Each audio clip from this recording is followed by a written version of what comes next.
All right. So I wanted to just kind of go through this because it's been on my mind for a long time. I just never got to talking about it. Um, I have mentioned it on occasion in previous after hours and anything goes. And by the way, right after this, anything goes will start.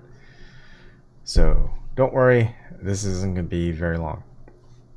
All right, so the question is, does democracy need strategy? And I would say no. It's pretty simple. What you see right here in this simple spreadsheet is votes for what people want.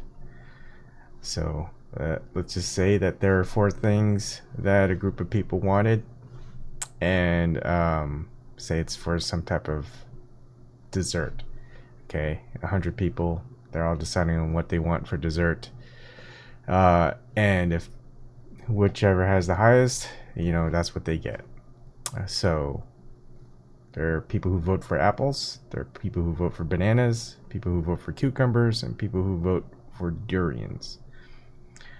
Most of the people would want apples, 35 people. So they win and they get apples. Or everyone gets apples.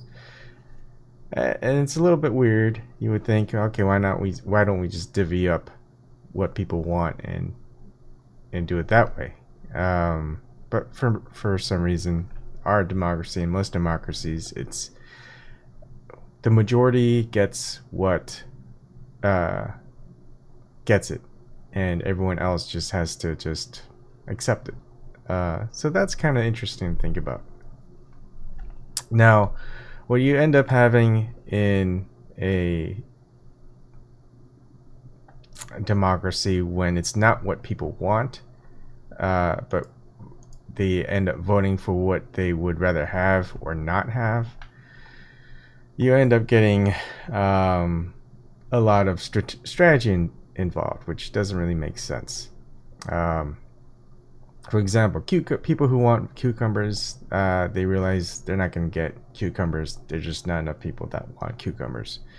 So they figure, you know what, we don't want apples. And so we're just going to have to find a group that wants to pick something else. So cucumber people talk to banana people, and banana people are just bonkers because, they're bananas. And so they go, no, we don't want to team up with you. We would rather try to get more people to want bananas. Hey, Rob. How's it going? And so, cucumber people talk to durians, and durians are like, hey, we don't really want apples. Do you want apples? Durian people go, no, we don't want apples. We don't want bananas either. I mean, we definitely don't want cucumbers. So they go, well, cucumbers go, well, what do you want? Elderberry sounds nice. And so the cucumber people and the durian people go, all right, we'll vote for elderberries. And then there you go. Elderberries beat the apples, beat the bananas, and they end up winning. Hey, Eric. Awesome. You're awake. So what happens next is, well, shoot. The apples people aren't going to stand for it, and so they talk to bananas, and bananas are like going, no, we like bananas, we don't want apples. But you know what, we like oranges. And the apples people go, it's apples or oranges, we'll go for oranges. So there you go. You have basically people who want apples don't get apples, people who want bananas aren't going to get bananas, people who want cucumbers aren't going to get cucumbers, people who want durians aren't going to get durians. What you have is the alternatives, right? Because one side isn't going to go over to the other, there's a negotiation in effect. So you've got oranges winning out over elderberries because the apples and bananas teamed up, and the cucumbers and durians teamed up. Now, this is our current political divide. Think of everything that I just went through, right? What people want. So, we've got smaller parties or non-parties, and they know what they want, but they can't get it because there's just not enough of them. Libertarians, Constitution Party, Green Party, people who aren't affiliated, you know, parties that are trying to come to fruition and become a party. They're not gonna have enough people to get what they want, so they have to negotiate.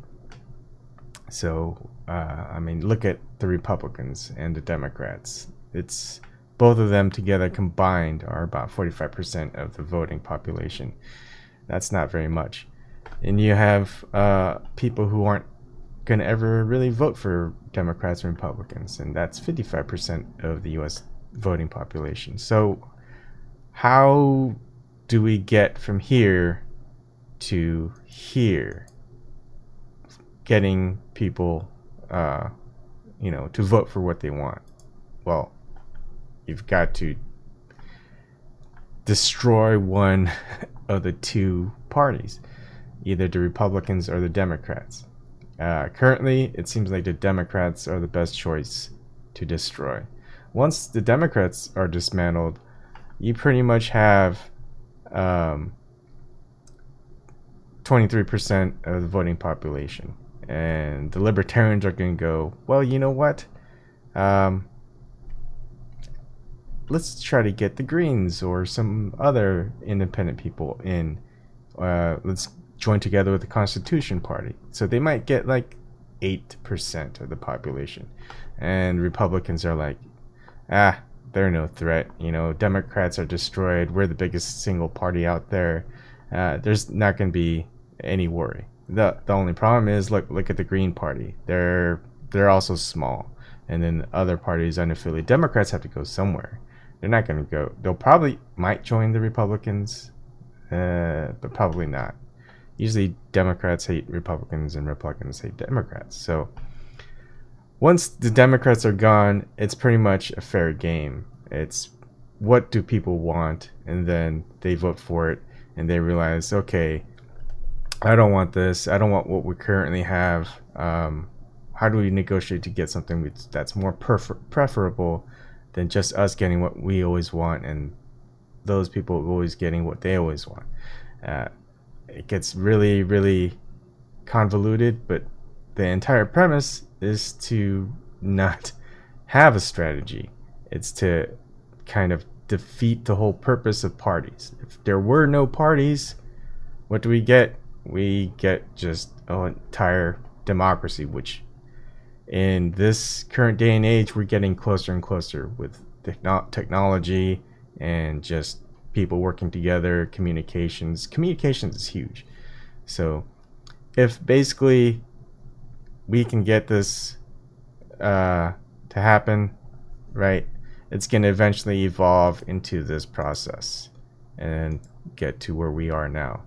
So it's just going to be a cycle until we figure out how to end the cycle. But the next step is to break the cycle. Anyways, that's it. That's all I wanted to share.